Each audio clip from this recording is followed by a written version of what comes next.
Welcome once again to the Dynasty Pulse right here on the Fantasy Sports Advice Network and on the Undroppables and on terrestrial radio 101.5 talking West Tennessee on your friendly dial. This is the finest collection of knowers of ball in the industry. There's stiff competition out there, but we're stiffer. It's been a long week, but we're rejuvenized, so lock in. We're about to wild out and hammer down to get you bricked up.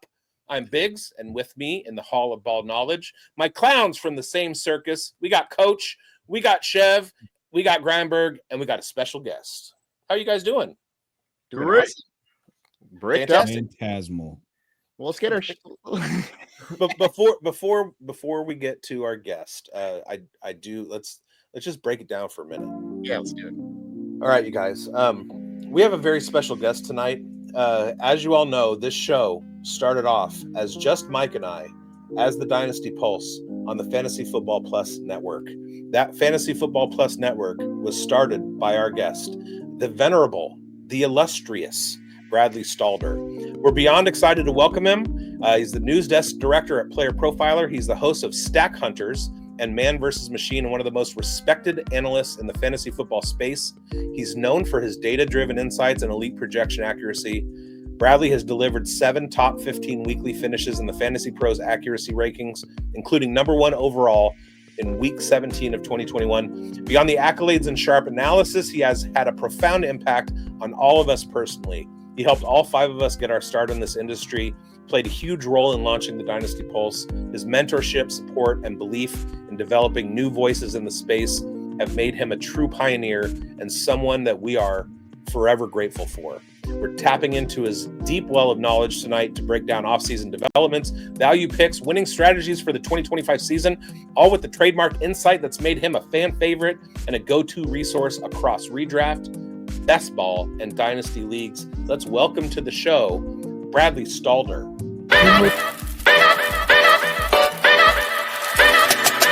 Yo!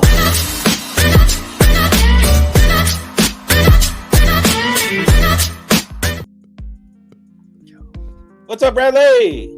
Y'all bringing tears to my eyes with that intro. Goodness gracious. Holy buckets. The vibes are strong. The vibes are great. I'm so honored to be here with all of you. And, you know, it's beautiful the things that you have built yourselves. Like, you've said the yes. You've put in the work. You've done all the heavy lifting. And it's just so great to see all of you where you are right now. So, you know, all the glory, you know, given. And it's great to be on here. Thank you for inviting me here on the Dynasty Pulse. It's like a mama duck swimming with her little ducky chicks. Like, look at them go. I love it, Bradley.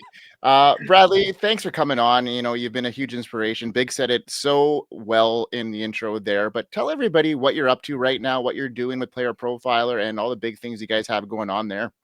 Sure, absolutely. The news desk, if you guys haven't checked out playerprofiler.com/news, that's your go-to place for news. We get multiple news items out for you every day. It's quality analysis. We've embedded some videos in there as well to support your analysis. It's a great way also, if you are new to the industry and you want to get your feet wet and build up your skills, both from a content creation standpoint, but also from just comfort in how you speak and articulate your opinions in this space.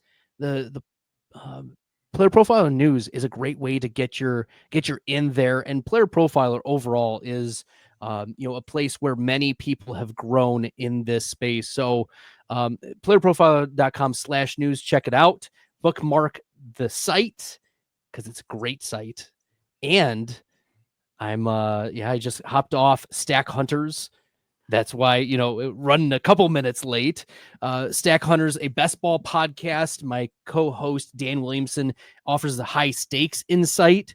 and I'm just your normal average projections guy who, likes to argue with Dan, and not so high stakes. I don't know. Like Dan goes into these like $1,000 entry all the time, these drafts, and I'm like, man, I couldn't do that. Like, but my poor wife, she would have a heart attack just if she saw the amount of money that is going into this. A lot of these are promos, a lot of things, go in that way, and that's why, I'm able to do many of the things in this space is the support from other platforms.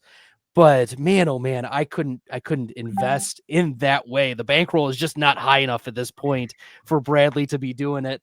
But man versus machine is a different story. For over about a year, Ryan Reynolds was my co-host, and now Wyatt has stepped in as my co-host for Man versus Machine, and I'm the machine, right? Shout out Brian Wilson, former Giants reliever. Rack him. Yeah, I think Bill is the one that I did a versus article with last year. My lad McConkey versus his Deontay Johnson. Love it. Ooh. Well, we know how that turned out. Yes. Swimmingly. All right, Bradley. Well, it's time to get into the nitty-gritty of this show where we are going to probe our experts. So we're going to get this started.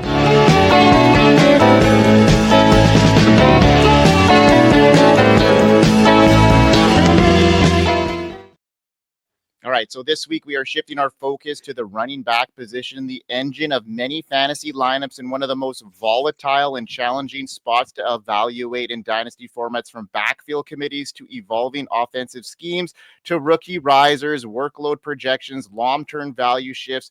We're diving into what matters most. So in this Probe the Expert, we're going to go to the ground game gurus. So whether you're gearing up to make a championship push or building for the future, this segment delivers the strategic edge you need to navigate the ever-changing world of dynasty running backs. So, Coach, what is going on tonight, my man? How you doing, buddy?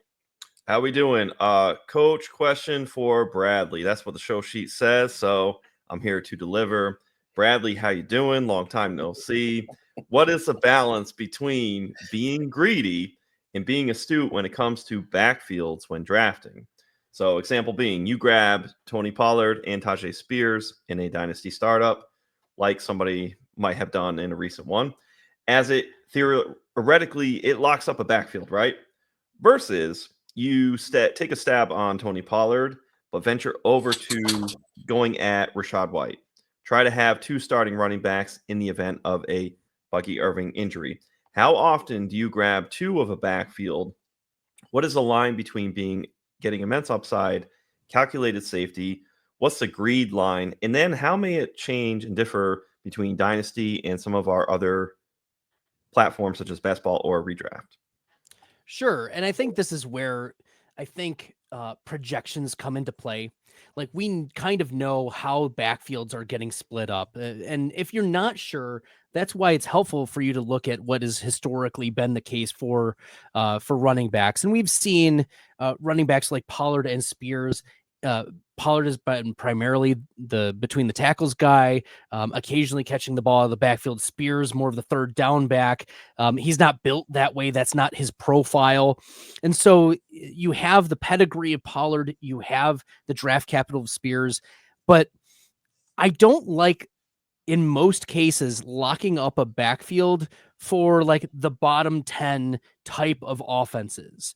Like the pathway for winning for that running back is not high. And even if you get the handcuff, the pathway for that handcuff is what, at best 80%, 90% of what the starter was. And they're probably not going to be able to handle the full workload.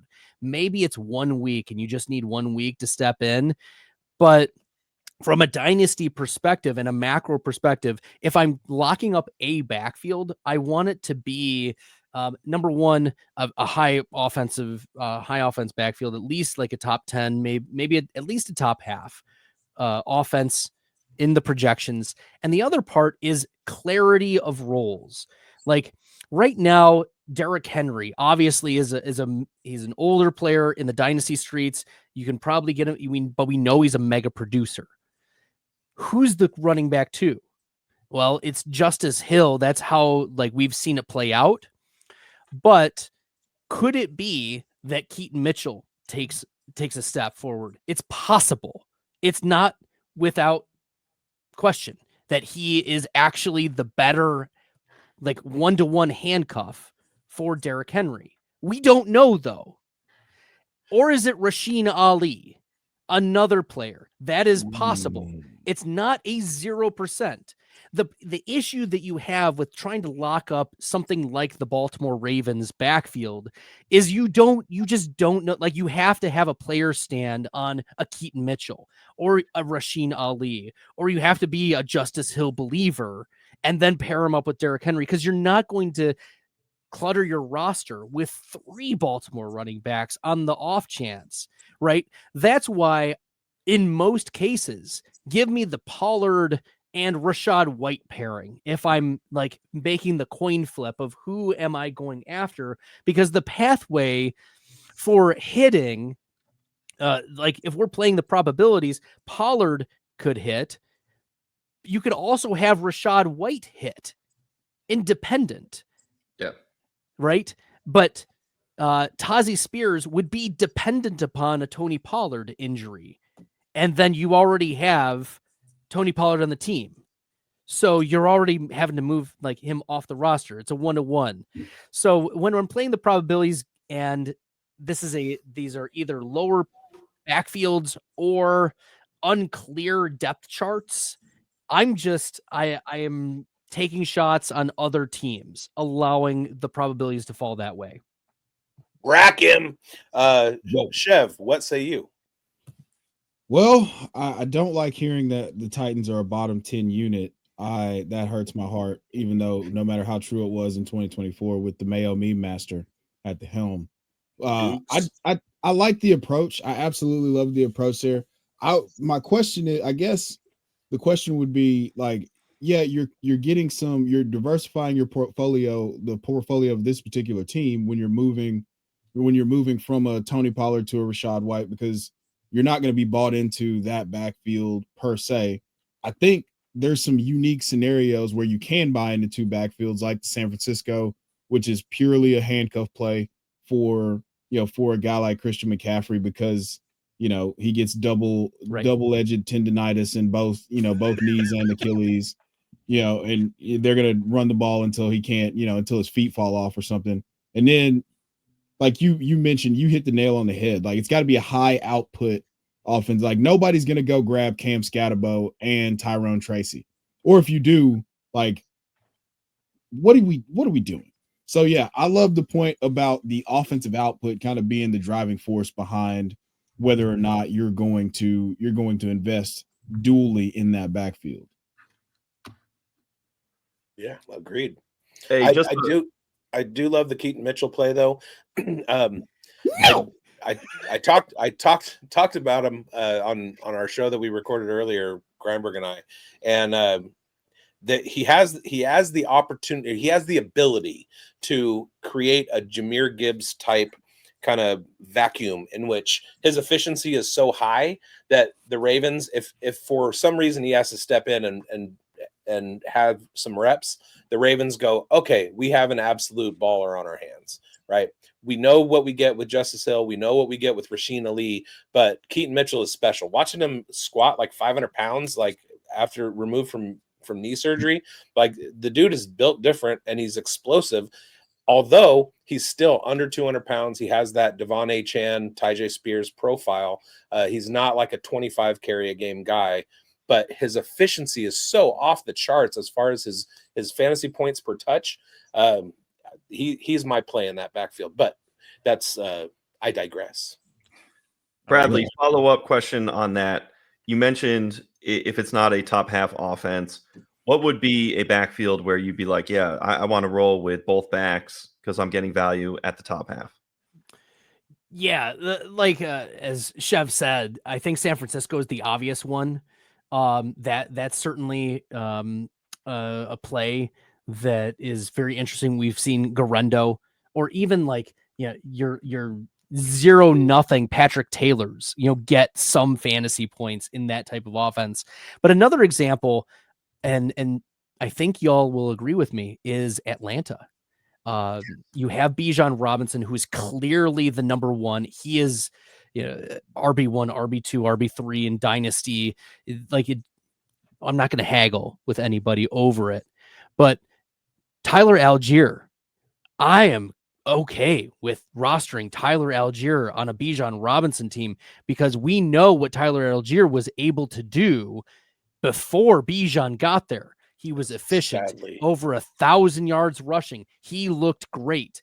And it is a 1-to-1 replacement with, he's not Bijan Robinson, but he's still a top 10, top 12 running back if he gets the opportunity on a weekly basis. So like, to give another example, I'm good with Tyler Algier and Bijan Robinson on the same Dynasty team. One of the worst days of my life. What about Miami? What about Jalen Wright and Devon Achane? I'm not convinced No. Jalen Wright is good. Same. I'm not convinced. Like, he could be. I'm just not convinced yet. And Ollie Gordon, this is the lack of clarity of the depth chart. Ollie Gordon is Chuba Hubbard 2.0. Like, he could be good in a couple years. Oh, he's gonna be. He could be. He could be. Like, the amount of hedging that you have to make for the players behind Achane is the exact reason why we should not be rostering Achane and another Miami back. That's fair. The other part is Alexander Madison is still on this team, and he's a pro's pro. He is a Jag. But you know what? He gets the job done. That's the issue with Miami, is that they have 3 running backs behind Achane that in theory could do a job, not Achane's job, but could do a job in that backfield. And that's why I wouldn't have any Miami if I had Achane. Okay, that's fair. So it's Achane and Algier is the move to go if you want to go cross.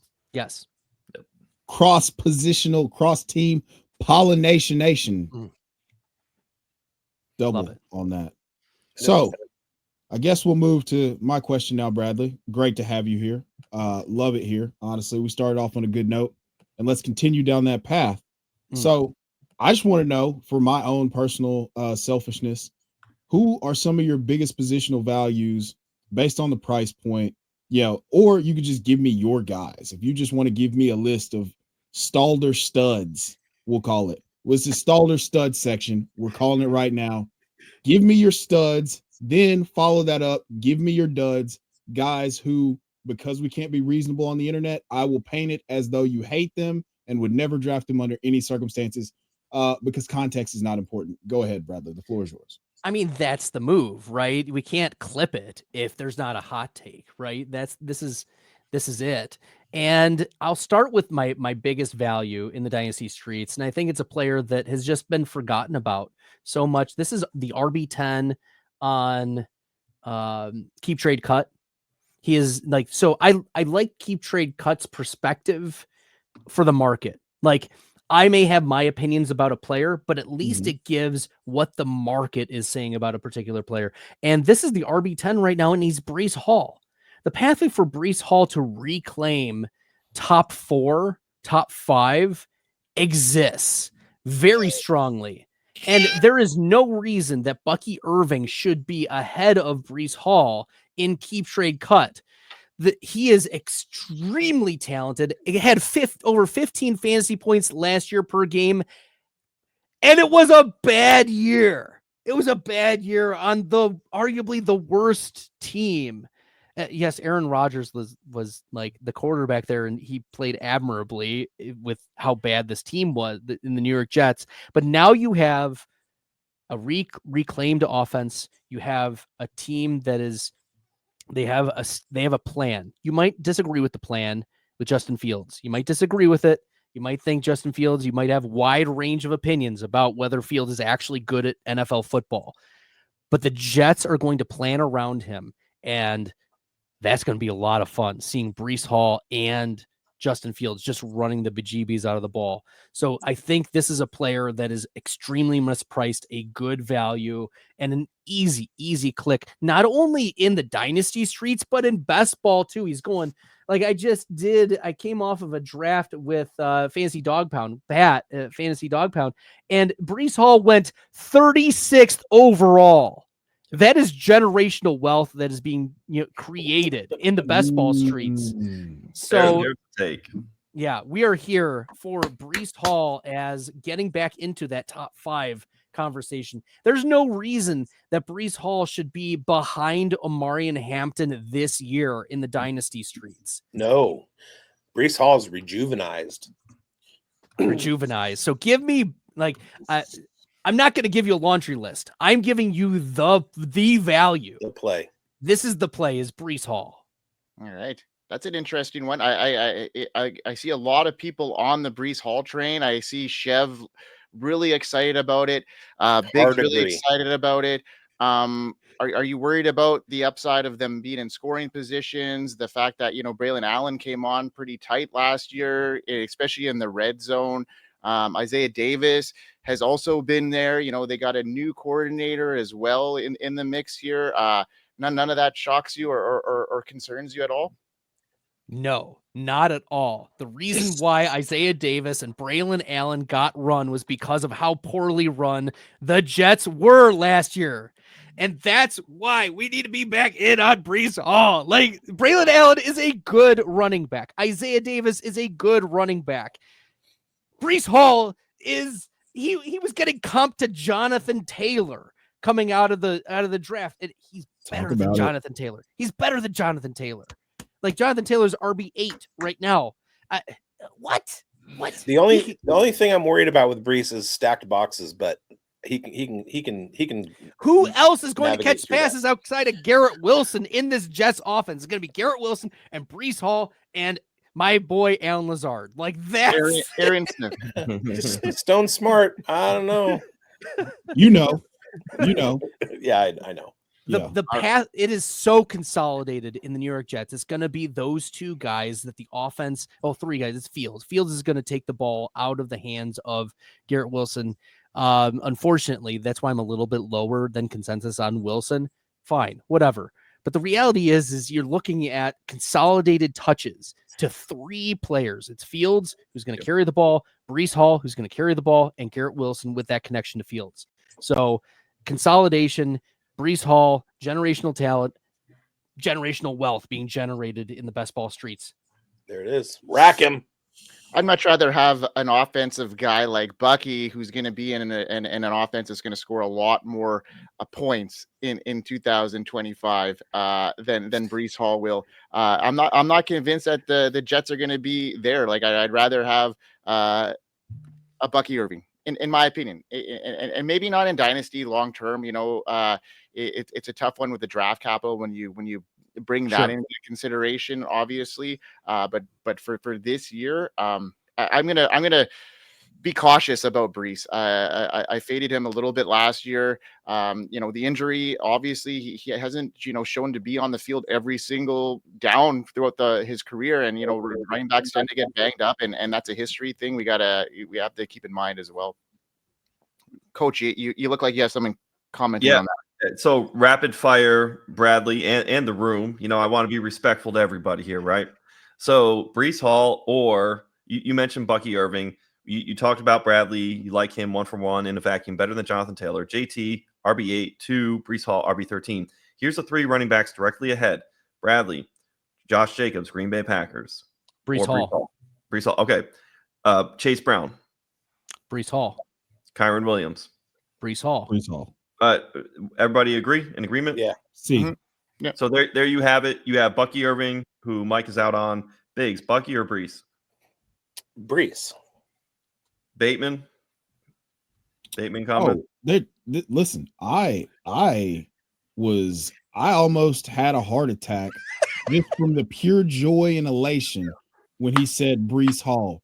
I blacked out for a second. I came back. We were still doing the show.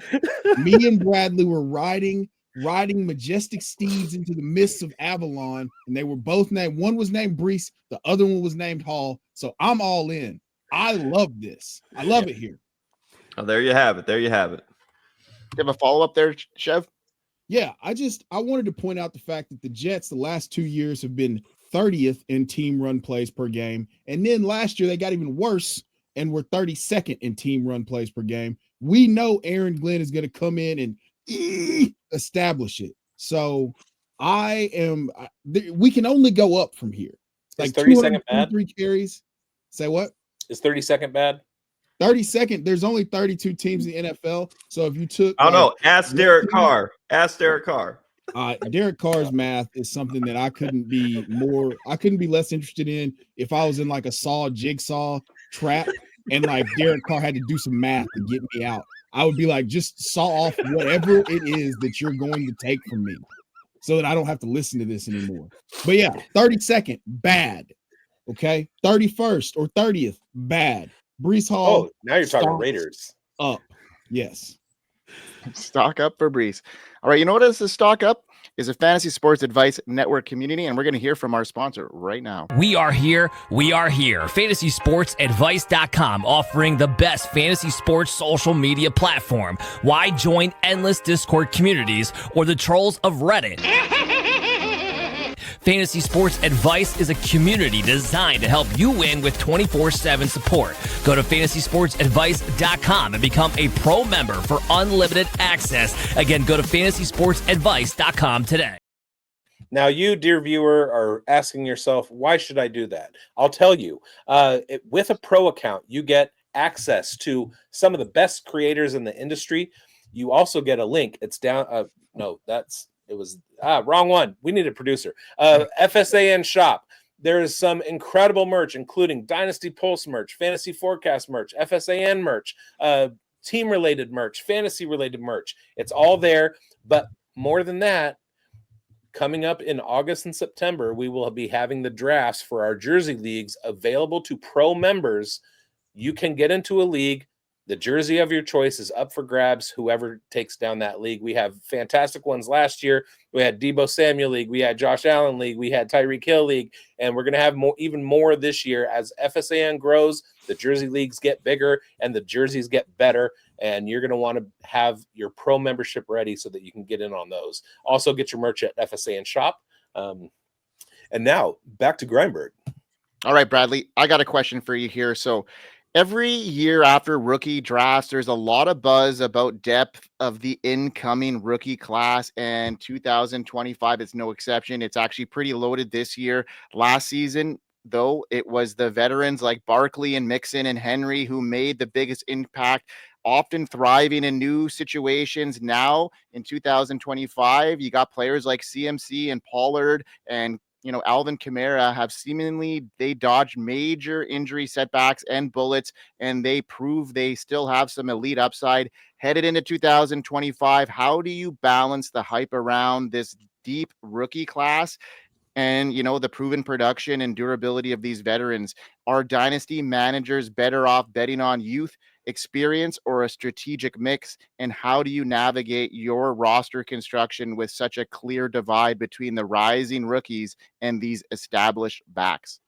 That's a great question. Lots of questions, Grindberg. I'm going to actually work backwards in how you ask them. My philosophy for roster construction in most dynasty leagues is to draft rookie running backs and to trade for veteran running backs. So when I am in the rookie drafts, unless there is an absolute stud of a wide receiver, like that's coming out, like generational talent, we're talking Jamar Chase, we're talking, Justin Jefferson, we're talking like those levels of players that you can't pass up. The next move is to just draft the running backs. This is the window. This is the window where you're going to get the most tread for your tires in the running back room. The chance that they quote unquote fall off doesn't exist. They haven't hit the age curve. They haven't hit the age cliff. Teams are incentivized to use the running backs early in their career. And so draft the rookie running backs in round 2, in round 3, even in late round 1. Like, worst case scenario, it turns into a Roschon Johnson situation in your like 1-2 turns from a couple years ago where, yeah, he hasn't really hit, but he's still alive. He's still alive. Whereas you look at, the 1-2 turn from a few years ago, and it was Henry Ruggs, it was Jalen Reagor. The wide receivers bust very. I see Chev like just slayed right now, and that's the whole point. Is these running back, like, you target running backs in your rookie drafts. If you want veterans, trade for them later, because one of the stickiest things year to year is a running back, especially starting running backs, rush share. Like, they're going to continue to be used in a particular role year to year, but it takes time for the coaches to be comfortable using them in a particular way. Occasionally, you have your exceptions every year, but now we are more comfortable with Bucky Irving handling 50+% of the rushes. Like, we're comfortable with that. And that we were able to get him in round 3 of rookie drafts last year. And you're going to miss, you're going to hit, but the chances that a wide receiver in round 3 hits at any time is almost zero. Not the case for these running backs in round 3. They might hit in 2 years. They might hit in a year. They might hit in 3 years. We might be dealing with a Chuba Hubbard scenario, right? You just don't know. So like last year, I poured resources into Blake Corum, not just because I'm a Blake Corum guy, but also because you want these running backs. So draft these running backs, hold on to them, and allow them to grow. You got to give them a little time. Time takes time, It's a Ben Folds song, right? Time takes time. And that's what these running backs are. If you want to target for your championship run, a Derrick Henry, James Conner, like Tony Pollard and Alvin Kamara, go for it. You can trade for them. That's fine. But draft the rookie running backs in the dynasty startups, and you trade for the veterans later, maybe throughout the season, because the veterans aren't going to really lose their rush share. You're just going to continue to get clarity. And especially if these rookie running backs haven't, usurped them at all. So that's how I'm attacking it. In terms of the veterans that stayed healthy, that just happened. That just happens sometimes, and I think it was just the right side of the injury variance for many of the veteran running backs last year. Well, I'm supposed to comment here, and I'm kind of upset at Mike because I had my question in before he did, and his question is so highly related and correlated to mine. It kind of takes a little bit of the wind out of my sails. So I'm just going to, instead of commenting, I'm going to roll into it and then comment. How have the recent performances of Barkley, Henry, Connor, Jones, etc. shifted the idea of the RB age wall? Have we entered an era where we'll be seeing older running backs viable longer and still worth the draft capital in startups or late season trades? Or are we wanting to hold fast to the 3-year window and 28-year-old age cliff traditions where you only hold on to a running back for 3 years, 3 seasons, and then you get rid of them? Some of the things in your previous answer that you were talking about, you brought up Roschon Johnson. I'm going to throw Kendre Miller into that mix. These guys are entering their 3rd years. They don't seem to have the RB1 spot locked down, which we invested the draft capital in our rookie drafts with, but we're still waiting on them. It took Raheem Mostert a long time to hit. It took Rashad Penny a long time to hit, etc. So those things happen. But from your previous answer, it sounds like it might be sound strategy if you are in an established dynasty league to, yes, use your rookie draft to load up on all of those rookie running backs.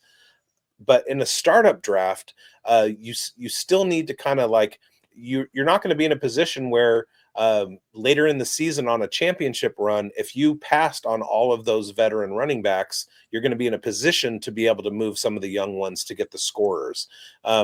So if you could kind of like break down the age curve and then also the difference in an established dynasty league versus a startup league. Sure. I'll hit on the age curve, and it's an age curve.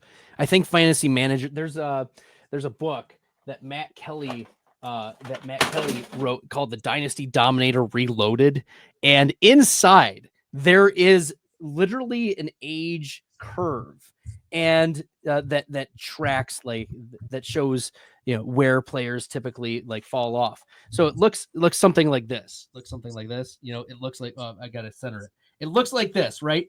But pretty much Bradley, for a hot second, I thought you were just gonna be like, "Here's the Bible." Here's the Bible. but many people think that it's just like, instead of a curve, it's just a cliff. Like, it just is a zero.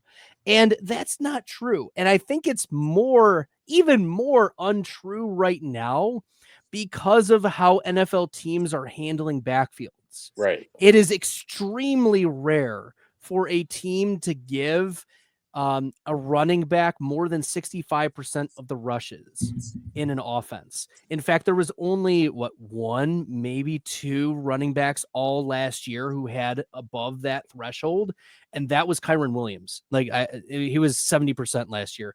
There were 6 running backs who had 60% or more.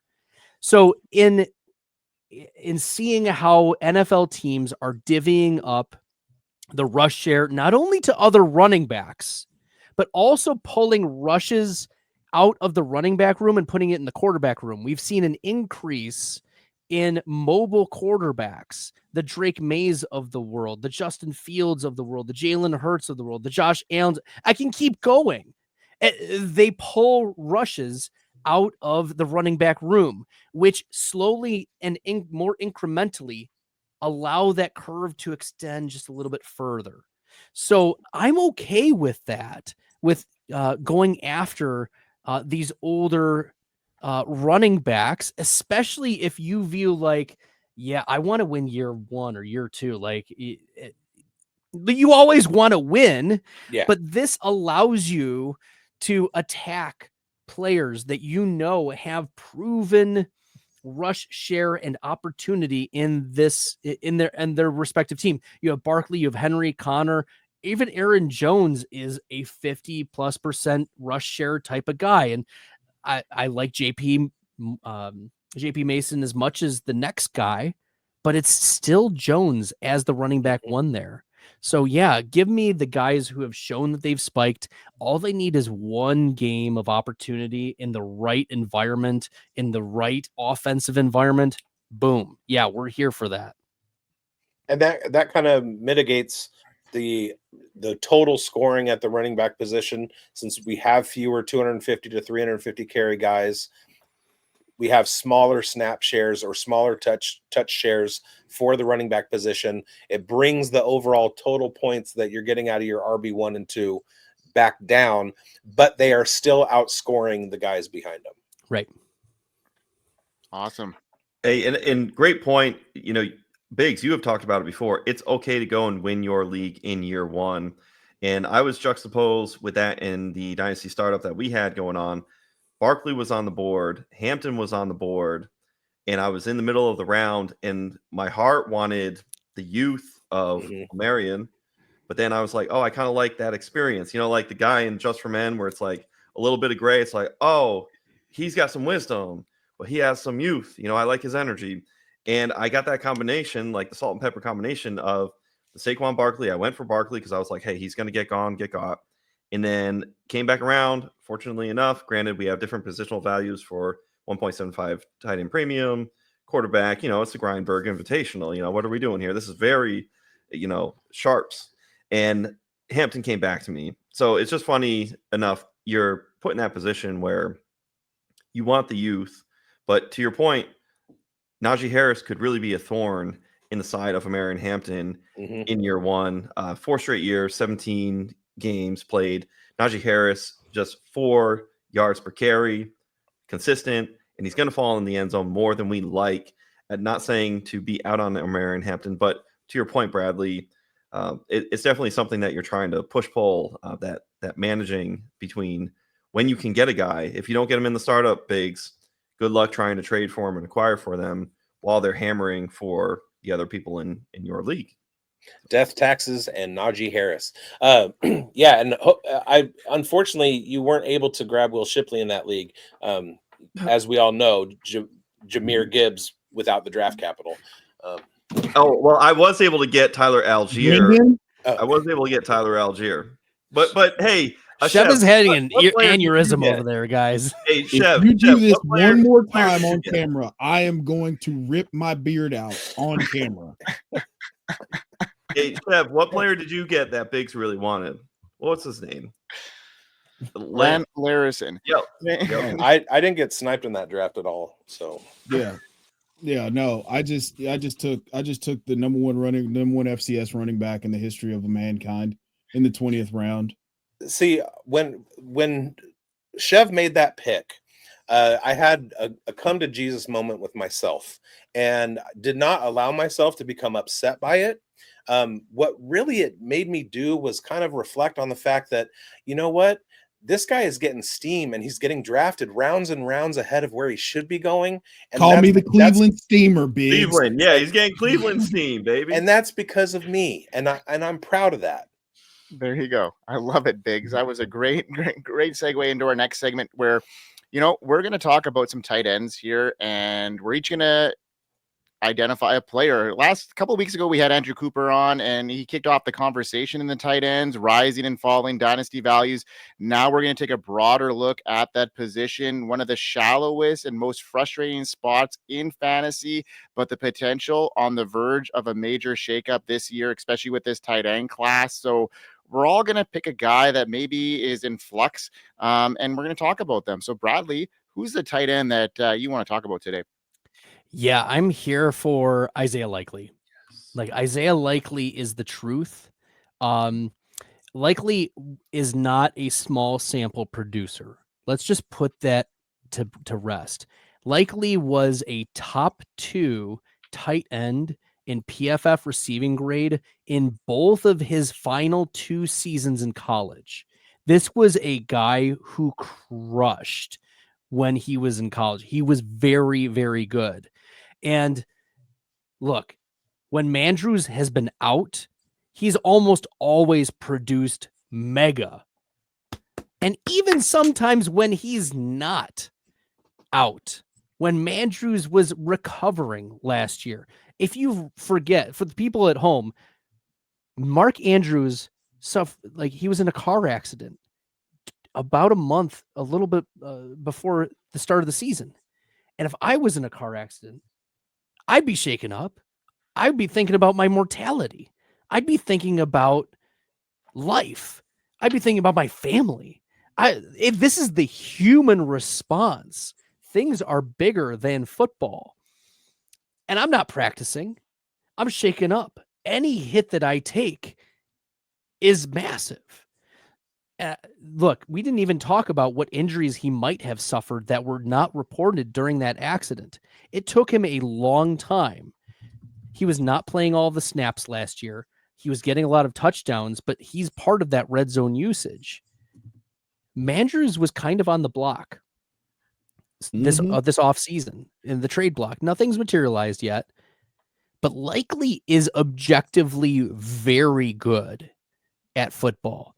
And he's been good for a long time. He's just been behind Mark Andrews. And now we've seen it time and again. We know that tight ends take a while to mature. We've already been given the crystal ball of what Isaiah Likely can be. Isaiah Likely easily over Kyle Pitts in Dynasty. That should not be a hard or difficult take, even though he's behind Andrews. And so give me Isaiah Likely as the guy you want to be targeting right now before Mark Andrews moves on. Shout out to the Coastal Carolina Chanticleers. Yes. So Isaiah Lisan Al-Gaib is a beautiful selection here. I personally like to call him what the Germans call him, La Verdad. That's German for truth.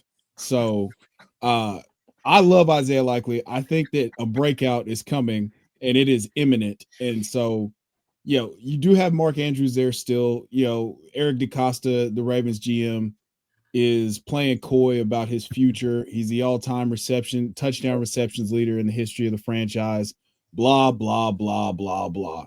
You put that Isaiah Likely tape on, and it's gonna hit like 80s Mike Tyson. You start watching that, it's gonna be real hard. And now you've got Jim Harbaugh, which, hey, shout out to you again, Bradley. You gave me the opportunity to write about an Isaiah Likely breakout going into the 2024 season. And now you've got the expectations of Jim Harbaugh saying that he thinks that, or excuse me, John, not khakis, normal guy, 60 years old, doing pull-ups, weighted pull-ups, no big deal, just gripping it and ripping it in the weight room. This guy who clearly has a handle on what it's like to be the man, he's telling you, hey, Isaiah Likely, future All-Pro, faded at your own risk. His own coach is telling you he's got a hand in it. So, yeah, I'm all bought into the Isaiah Likely breakout. La Verdad for those of you. Shout out to Deutschland. Love it. Okay, Chev, who's your guy, man? Oh, I'm gonna stay on the eastern side of the United States, more central, if you will. And I'm gonna go with Chigoziem Okonkwo. Listen, 97th percentile or 99th percentile, 40 time, 4.52. Hey, we saw him take it to the crib from 70. That was with the Mayo Meme Master, okay? That was with the Mayo Meme Master throwing. Now we've got War Daddy Ward in there. So let's not stand on ceremony here. We like tight ends. Well, first of all, we love tight ends, National Tight Ends Day or not. So we love tight ends. We also like tight ends that can be the number 2 target, consolidated target in an offense. That is what Chigoziem Okonkwo, that's what he has in front of him. There's no real threats. You've got the ghost of Tyler Lockett. You've got Calvin Ridley, who's going to be elite separator number 1. This year's Terry McLaurin. You heard it from Coach 2 months ago. Yes. Here on From the Forum 2 months ago, he said this. So now let's not get into nonsense about that. But yes, Chigoziem Okonkwo could very easily be the number 2 target in this offense. And that, to me, signals that he's going to break out. He's also in a contract year. I think that he has the talent and the opportunity to get paid here. So that's my guy. Bradley, you got anything to comment about that? Yeah, let's take a deeper dive just for a hot second, just one hot second on Chig Okonkwo. How many other tight ends have at least 70 targets over the last 2 seasons? Not too many. Chig Okonkwo has done it both seasons, 70 targets. We're talking Kelsey, we're talking Mandrews, we're talking the elites. We're also talking Tyler Conklin for what it's worth. But Chig Okonkwo is, you get the quarterback upgrade, you get the rising tide lifts all boats scenario. And this is a player that in his rookie year, like everyone was hyped about Chig Okonkwo coming out of rookie year. His yards per route run were like number 1, and his PFF grade was amazing. Yards per reception, 14.1. Now you have Cam Ward, who can air it out a little bit more. We know what Will Levis is, and we're here for Chig Okonkwo breakout year 4. Now you say that, but what I hear is Titans in the playoffs. Look, I heard that too, but also I did not hear that whatsoever. I've been licking poisonous frogs for the last 2 days. So I was going to say something along those lines there. All right. Mike, who's your guy? My guy is Mason Taylor, and I think he's stepping into a prime opportunity to lead the Jets tight end group in 2025. 42nd overall. That's great draft capital, and he's joining an offense that really hasn't supported many fantasy relevant pass catchers recently, but Ty Conklin is gone, and he's got little competition at tight end or even really at wide receiver beyond Garrett Wilson. Taylor could very well be the second in team in receptions this year as a rookie. We know in college he was great. He commanded a 32% deep pass target share, 96 percentile separation rate, showing he knows how to separate in space, and a new coordinator who helped develop stars like TJ Hawkinson and Sam Laporta. He's likely to run a tight end friendly offense. I think that Taylor is a sleeper with real upside, and he comes into tight end group that is, got a lot of space to move up here. So I really liked Mason Taylor this year. Hell Look, yeah. We're here for that because look, I love Alan Lazard.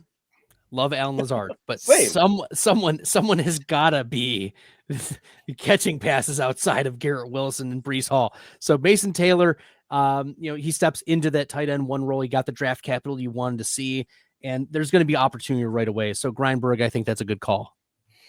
I agree. We want guys that are going to be, the second passing option in their offense, especially the tight end position. It is a dice roll as a rookie, but that's a role I'm willing to make. My guy is the one guy that you left out of your over 70 targets the last couple seasons, and that's Jonnu Smith from Miami. He had 111 targets and 88 catches last year. It was obvious we could see the talent emerge in Tennessee.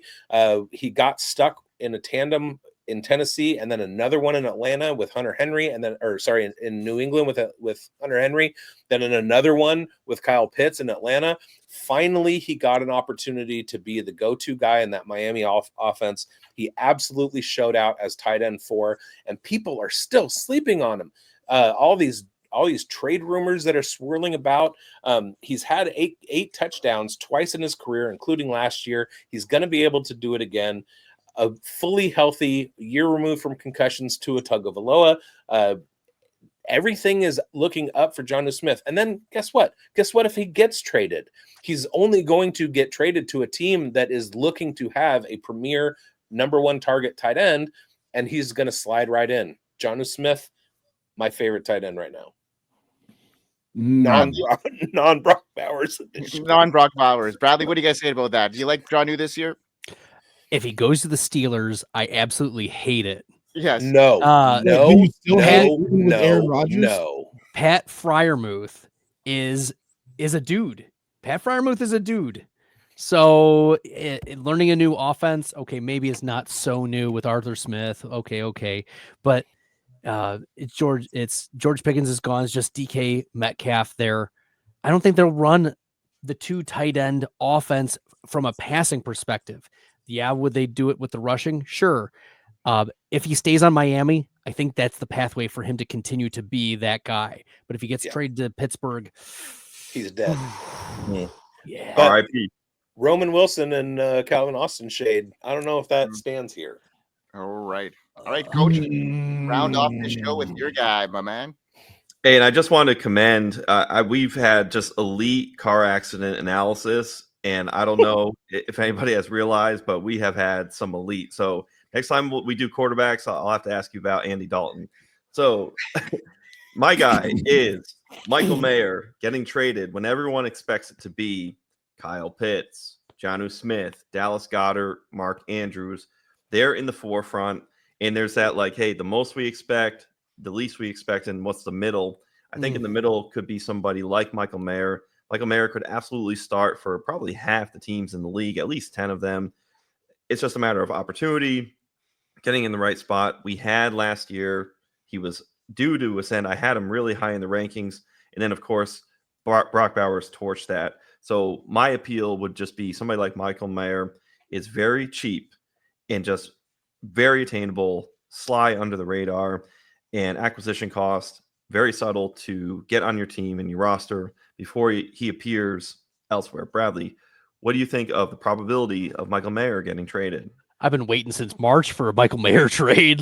The memes have been flowing. The skeletons have been hanging out. As a Notre Dame, you're speaking my language as a Notre Dame guy. Michael Mayer, free Michael Mayer. Let's all pound the table. Free Michael Mayer. Free Michael Mayer. There we go. Michael Mayer. He's not going anywhere. No. Oh, Bradley, man, thank you so much for joining us on the Dynasty Pulse. Man, I can't even thank you enough for everything you have done for me personally in my career as a content creator. I wouldn't be here without you. I sent you a long email before, but I meant every word of that. And I really, really do appreciate everything you've done for me personally and for this show. So thank you so much. Tell everybody what you're doing right now at Player Profiler and everything you got on the cusp for 2025. Yeah, we'll be doing rankings, Player Profiler, do the projections there along with Evan and a few others and the team playerprofiler.com/news, Stack Hunters, man versus machine, the news desk. It's great, guys. Thanks for having me on. Till next It's been time. awesome. Biggs, do it, buddy. Yeah, if you haven't, check out my Unhinged show on the Undroppables. Yesterday, I made Michael Mayer my #1 tight end handcuff to own. Other than that, thank you guys for watching. Go to FSAN.com to get your merch and get signed up with a pro membership. Also, go to fastdraft.app and start drafting faster. And we will see you all next week. We hope you win. Hope you win.